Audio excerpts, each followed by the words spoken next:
Probably the best time of year to make yogurt is the middle of winter.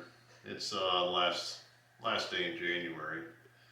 I'm going to show you tonight two types of yogurt that I make. We got our fresh milk here. It just came out of the cow about 10 minutes ago. And we got several of the store brands. And I've also got a packet of starter culture that I got online. This is the high temperature yogurt.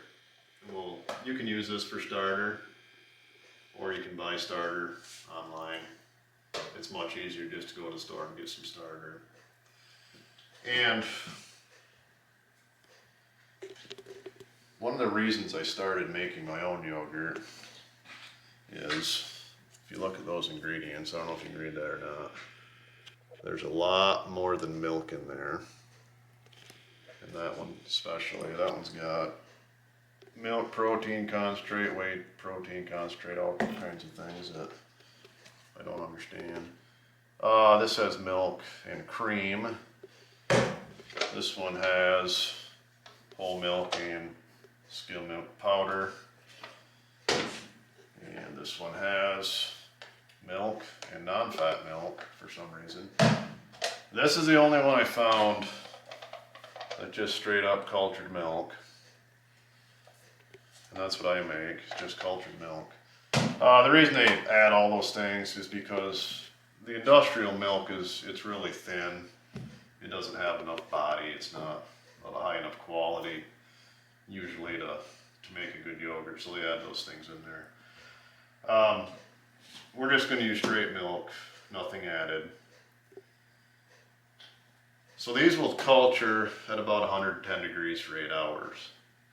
And I've already made a batch. I'll start out with a high temperature yogurt. I've already made a batch. I used one of these, actually I think it was this one, for starter. And all you do is you put about a cup in this half-gallon jar, top it off with milk, stir it good, and it goes into this food dehydrated for 8 hours. This is an Excalibur. One thing, if you have one of these, you're going to want to check the temperature, and I've got a mark set at exactly 110. The gauge really isn't very accurate. So it'll go in there and incubate for 8 hours, then it'll come out and go in the fridge. And here's one I made yesterday, and I just want to kind of show you what we got. That makes a fairly thick yogurt. What we do is most of the time I drink mine, I don't put it in a bowl. My kids put it in a bowl and add a lot of things to it, but I just like to drink it plain. That's still a fairly thick yogurt. That's what you get. It's still drinkable. It's a little bit thick, but it works. So to make a new batch, we simply find our 1 cup mark. We want to fill it about to there. You don't have to be real precise with it, just get plenty in there.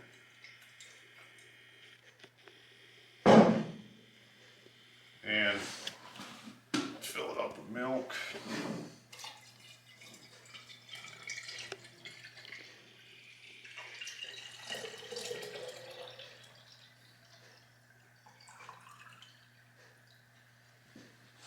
This will get stirred. Mix that up really well.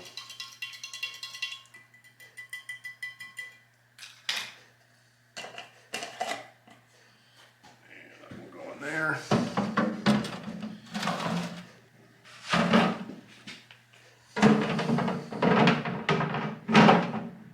And I'll turn that on here in a minute.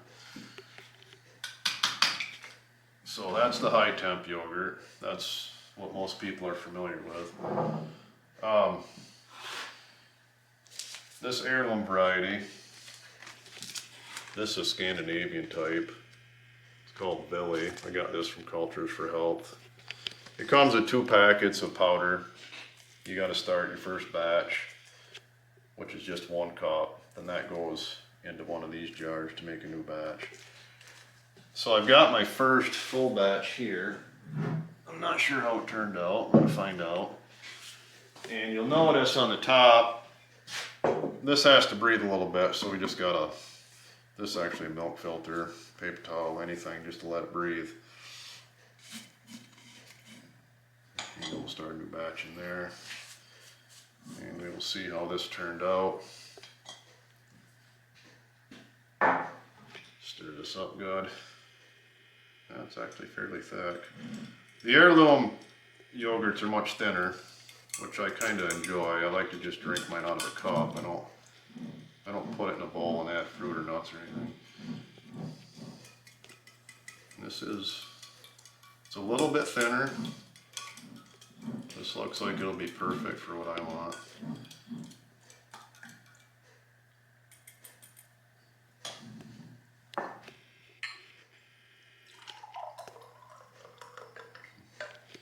There you go. That's more like a yogurt milk. So to make a new batch, this is actually much easier. You should put your cup or so in there. And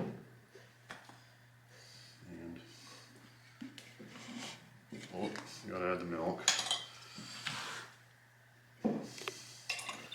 Fill it with milk.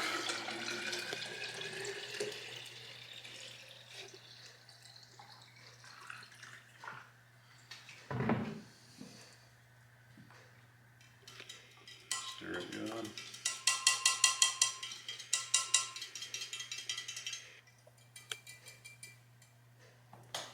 And just cap it off the filter.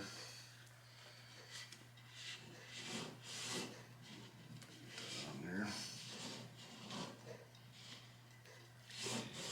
There we go. Now, instead of going in the dehydrator, this is a room temperature yogurt. That cultures at 70 degrees. That just sits on your counter overnight. In the morning, put it in your fridge.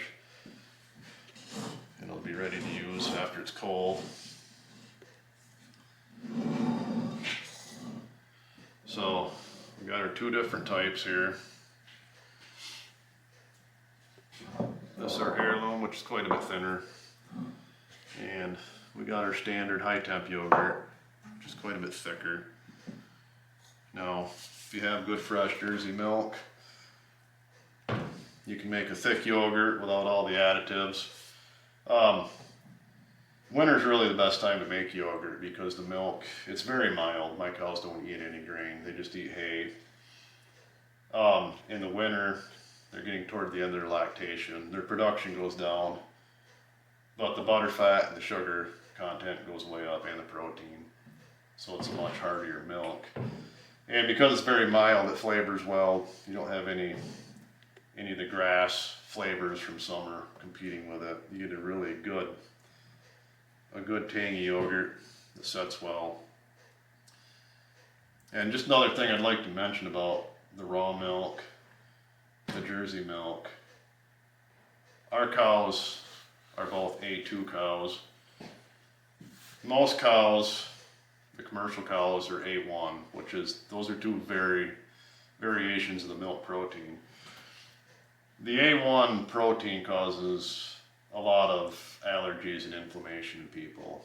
Not on everybody, but in a lot of people. The A2 doesn't, no one's allergic to that. That doesn't cause inflammation. And I think a lot of people that think they're lactose intolerant are probably just allergic to that A1 protein. So we had our cows tested. If you want to test your cows, you can just do an online search for A2 milk test. There's a lab in California that does that for about 25 bucks. You just send in a hair sample, and a week or two later you'll know what your cow is. So, got cultured milk. Most of the lactose is going to be fermented out. We got the A2 protein. So most people can drink this without any trouble at all. It's a great healthy food, very nutritious. So we're going to get this dehydrator turned on, get this culturing, and we'll come back in the morning and we'll take that out and get it in the fridge.